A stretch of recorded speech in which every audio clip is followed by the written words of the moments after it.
Good morning, folks. It's Tony here with Rebel Financial. So thanks for joining me again.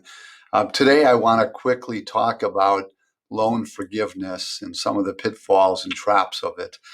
I've had clients who have gone really far down the road and thought they were on the right track, only to learn that their loans weren't going to be forgiven.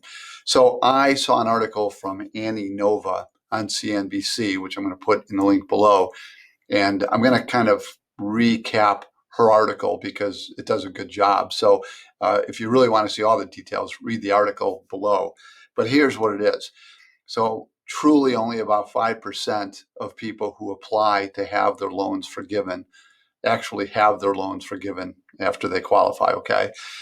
This is as of April 30th. So there are a few basic things you need to know. It needs to be a federal loan, so your loan should be through direct loans.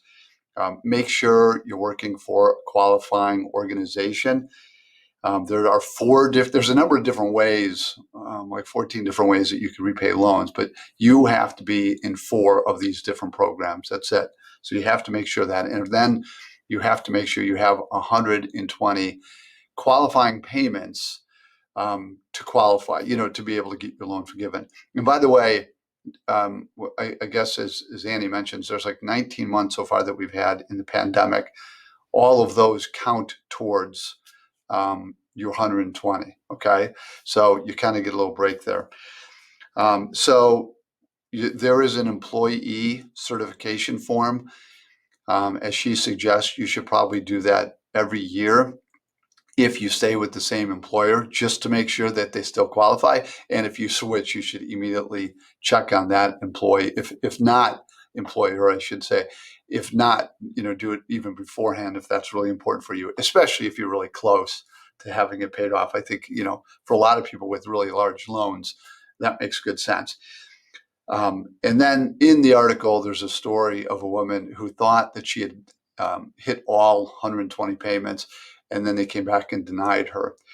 Luckily, she did a really good job, according to her in the article, of tracking and logging these. So I would say that is very important. From the get-go, take really good notes and log all the payments and all the information that you have.